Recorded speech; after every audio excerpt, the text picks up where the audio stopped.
지금 혹시 우리들 중에 믿음의 시련을 지나가고 있는 분 계셔요. 그렇다면 그분은 더더욱 하나님께 지혜를 구하고 더더욱 하나님의 말씀을 경청하셔야 됩니다. 왜냐하면 하나님의 지혜는 하나님의 말씀 속에 있는 거잖아요. 성경 속에. 그래서 하나님 말씀을 듣다 보면 하나님 뜻이 무엇인지 알고 하나님이 나 사랑해서 이렇게 하시는 거구나. 그리고 이 시련 가운데 난 이렇게 행동해야겠다. 그 모든 지혜를 얻게 되는 겁니다. 고난에 있는 자는 반드시 말씀을 더 듣고 더 앞으로 나와야 되는 거죠. 그리고 그때 새 힘을 받는 거예요. 그리고 고난을 능히 이겨갈 수 있죠. 엘리야가 850명과 갈멜산에 전투하고 난 다음에 바알과 모두 정리했잖아요. 바알 선지자들을. 그런데 이 이세벨이 죽이기도 할 때 엘리야가 로뎀 나무 아래 밑에 숨었잖아요. 차라리 내가 죽는 게 낫겠습니다. 힘들어 더 이상 못하겠습니다. 그때 하나님 뭐 하셨습니까? 천사를 보내가지고 물과 떡을 먹이셨습니다. 먹어라. 한 번 먹고 안 되니까 또 먹어라. 먹고 나니까 다시 40일간 걸어갈 수 있잖아요. 그리고 들렸던 건 세미한 음성입니다. 폭풍 속에 세미한 음성이 들렸잖아요. 그 하나님의 세미한 음성 듣고 바로 갈 수 있었습니다. 우리는 이런 찬송 부르지 않습니까? 지금까지 지내온 것 주의 크신 은혜라고. 몸도 마음도 연약하나 새 힘 받아 살았네. 물 붓듯이 부시는 주의 은혜 족하다. 무엇이 내게 힘을 주던가요? 바로 하나님의 말씀, 하나님의 뜻, 하나님을 아는 지혜였습니다. 그 말씀을 내가 들을 때 나는 새 힘 받았고 다시 또 전진할 수 있었잖아요. 보면 그리고 하나님 말씀하십니다. 오직 믿음으로 구하고 조금도 의심하지 말라. 의심하는 자는 마치 바람에 밀려 요동하는 바다 물결 같으니 오직 믿음으로 구하라. 믿음으로 구하라는 말은 이 뜻이죠. 믿음의 시련이 닥칠 때 그때 더욱더 하나님을 믿으라고. 어떤 걸 믿으라 그 말입니까? 바로 이 시련을 통해서 너에게 좋은 걸 주시려는 하나님의 선하심을 믿으라 그 말이에요.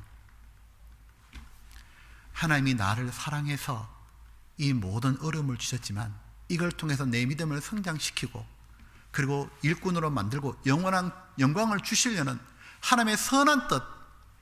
하나님은 언제나 나를 위한 분입니다.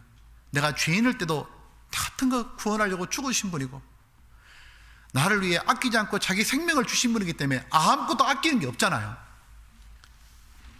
하나님은 내게 필요하니까 이 고난 또 주신 거니까 그걸 좀 더 의심하지 말라 그 말이에요. 왜냐하면 이 의심하는 자는 믿음을, 인내를 온전히 이룰 수가 없죠. 보면 마귀는 하나님의 선하심을 의심하게 만들었죠. 에덴 동산에 아담 하와에게 그때부터 그랬잖아. 마귀가요. 와가지고 선악과 먹어라 하면서 나중에 하나님 이상한 분으로 꼬았잖아요. 뭐라고 말했냐면 너희가 그것을 먹는 날에는 너희 눈이 밝아서 하나님같이 되어 선악을 알 줄을 하나님이 아심이니라. 그래서 너희 보고 먹지 말라는 거야. 보면 하나님의 선하심을 믿지 못할 때, 의심할 때 어떤 일이 벌어지냐면 신앙생활의 감사보다도 불평과 원망이 대신 자리 잡는 거예요. 보면 그런 마음이 들면은 인내를 온전히 못 이룹니다. 세상으로 가버려요. 결국 하나님 주시는 축복을 못 받는 겁니다. 그런 사람 뭐가 같냐면 마치 마음이 한 곳에 머물러 있지 않는 요동하고 출렁거리는 바다 물결 같은 거예요. 바다 물결은 안 머물잖아요. 그냥 휙 지나가고 남는 게 없잖아요. 하지만 마음을 하나님께 딱 두는 거예요. 그 사람은 바로 하나님이 주시고자 하는 걸 다 받게 됩니다. 조금도 의심하지 말라. 로마서 8장입니다. 28절에 우리가 알거니와 하나님을 사랑하는 자 곧 그 뜻대로 부르심을 입은 자들에게는 모든 것이 합력하여 선을 이루니라. 이 선이 무엇이었습니까? 바로 예수님의 형상을 담는다는 겁니다. 29절, 하나님 미리 아신 자들로 구원받은 자로 또한 그 아들의 예수님의 형상을 본받게 하기 위하여 미리 정하셨으니 이런 코스로 가도록 정해놨으니까 이는 그로 많은 일 중에 맏아들이 되게 하심이라. 또 미리 정하신 그들을 또한 부르시고 부르신 그들을 또한 어렵다 하시고 어렵다 하신 그들을 또한 영어롭게 하시느니라. 하나님의 목표는 뭡니까? 구원받은 사람을 삶도 어렵게 만들어서 실제로 어렵게 살게 만들어서 마침내 영어롭게 하는 것, 영광 주시는 것, 그걸 위해서 하나님은 모든 걸 다 하십니다. 믿음의 신을 다 사용하시죠. 근데 하나님이 내게 주시는 그 어떤 믿음의 신은 또 모두 나를 위한 거다. 그걸 우리는 충분히 믿을 수 있습니다. 왜요? 32절 때문입니다. 자기 아들을 아끼지 아니하시고 우리 모든 사람 위하여 내어주시니가 어찌 그 아들과 함께 모든 걸 우리에게 은사, 기프트, 선물로 주지 않으시겠느냐. 이 구절 때문에 다 믿을 수 있습니다. 하나님이 아들을 아끼지 않고 주셨다. 그 말은 나를 얼마나 사랑하신다는 말이에요. 그렇게 나를 사랑하신 하나님인데 내한테 진짜 안 좋은 거 주시겠냐고. 부모가 자기 애한테 나쁜 걸 줄 리가 없잖아요. 그렇잖아요. 예수님 말씀하시기를 너희같이 악한 자라도 아들에게 좋은 걸 줄 줄 알거든 하물며 천부일 까보랴. 떡을 달라 하면 돌을 줄 자가 있느냐. 보면 떡을 달라 할 때 돌을 주는 게 누굴까? 마귀입니다. 마귀. 생선 달라 하면 독사 주는 건 마귀잖아요. 하지만 주님은 우리에게 뭐 줍니까? 하늘의 양식과 하늘에 갈 수 있는 구원을 주셨잖아요. 우리에게 사랑을 주신 그분이 어찌 믿음의 신이 필요하니까 준 게 아니겠냐고. 또한 감당치 못할 때엔 피할 길을 내어주신다고. 그걸 확실히 믿어라 그 말입니다. 신앙생활하는 가운데 절대로 무너지지 않는 사람이 있습니다. 넘어져도 다시 일어나는 사람이 있거든요. 누구냐면 하나님은 나를 사랑하시는 분이야. 나를 정말 위하는 분은 하나님이시야. 하나님은 나를 위해서라면 뭐든지 다 하시는 분이야. 나를 위해서 생명도 주신 분이야. 하나님의 사랑을 의심치 않고 믿는 그 사람은 설령 넘어져도 다시 일어납니다. 왜요? 하나님의 사랑은 영원하다는 걸 알기 때문에 그래요. 그 사람은 마귀가 할 방법이 없잖아요. 이 보면 이거 들어보셨습니까? why가 아니라 what이라고 우리는 말해야 됩니다. Not why but what. We have to say. 왜 우리는 그렇게 말해야 되냐? 이런 얘기 있습니다. 이탈리아의 작은 마을에 노인들의 어머니라 불렸던 한 여인이 있답니다. 엘리 소나라고 그래요. 소엘리나. 이 여인이 뭐였냐면 세계 최대의 양로원을 지금 경영하고 외롭게 살고 의지할 데 없는 노인을 돌봅니다. 근데 이분이 1990년대 노벨상 그 후보에 올랐더라고요. 근데 원래 이 엘리나는 여자잖아요. 근데 중국 선교사로 지원했었습니다. 그래서 중국에 선교사로 딱 갔는데 문제는 가서 얼마 안 돼 폐결이 걸린 거예요. 이 결핵이 걸리니까 각혈을 계속 하는 거예요. 그러니까 선교 사역을 감당을 못하니까 결국은 본국으로 소환이 되는 겁니다. 우리도 그럴 수 있지 않습니까? 선교 사역 보냈는데 아프시면 한국 들어오시지 않습니까?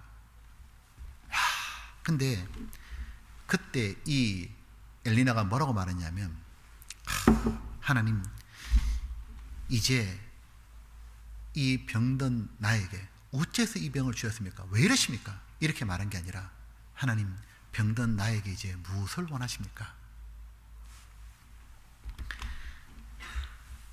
그녀는 뭐라고 말했냐면 내한테 이렇게 하면 됩니까? 이게 아니라 하나님 무엇을 제게 원하십니까?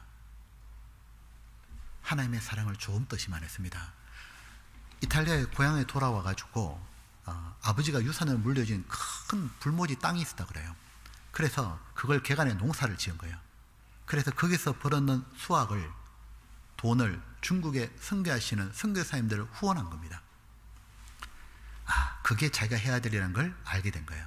자기는 직접 선교하는 것보다 고국에 와서 선교사님 후원하라고 그렇게 하셨구나. 이게 하나님의 뜻이었구나. 그래서 와가지고 뭐라 했냐면 선교사님들은 내가 할 일을 대신 최저만 하고 계십니다 하고 저는 물질로 돕겠습니다. 근데 그렇게 잘하고 있는데 어느 날 탈곡하다가 오른손이 기계 속으로 빨려 들어가 버린 거예요. 그래서 손이 잘려버린 겁니다. 손이 딱 잘리고 나니까 그때도 그녀는 하나님을 원망하지 않았답니다. 내가 어찌 이런 신을 주십니까? 내가 하나님 위해 살려고 하는데 그렇게 안 했답니다. 뭐라 말했냐면, 하나님, 이제 제가 오른손이 없습니다. 하나님이 오른손을 가져가셨는데 오른손이 없는 제가 무엇을 하길 원하십니까? 그녀는 조금도 하나의 선하심을 의심하지 않았다 그래요. 제가 뭘 하길 원하십니까? 농사를 딱 멈추고 나니까 뭐 할까 하다가 이 농장을 개조한 거예요. 그 양로원을 만들었습니다. 그래서 이제 버려진 노인들을 부모처럼 모셨어요. 근데 그게 이제 소문이 난 거예요. 그래서 세계 각국의 자원봉사자가 와가지고 같이 돕는 겁니다. 이걸 쭉 하면서 나중에 뭐가 되느냐 하면, 노인분들이, 이 엘리나 노인들의 어머니라고, 그리고 그 노인분들 모아놓고 복음을 전한 거예요. 오갈 데 없는 노인분들에게 복음을 쭉 전해주고, 결국 노벨 이 후보에 올랐죠. 평화상. 이게 보면 이 엘리나를 보면 자기의 신세를 한탄하지 않았죠. 어째 나는 그게 아니고, 하나님, 제가 무엇을 하길 원하십니까? 왜냐하면 그녀는 자기에게 주어지는 모든 것은 하나님의 뜻이 있고 하나님이 기업고 내게 영광을 주시는 거라고, 하나님 뜻을 이루려고 나를 사용하시는 거라고 믿었던 겁니다.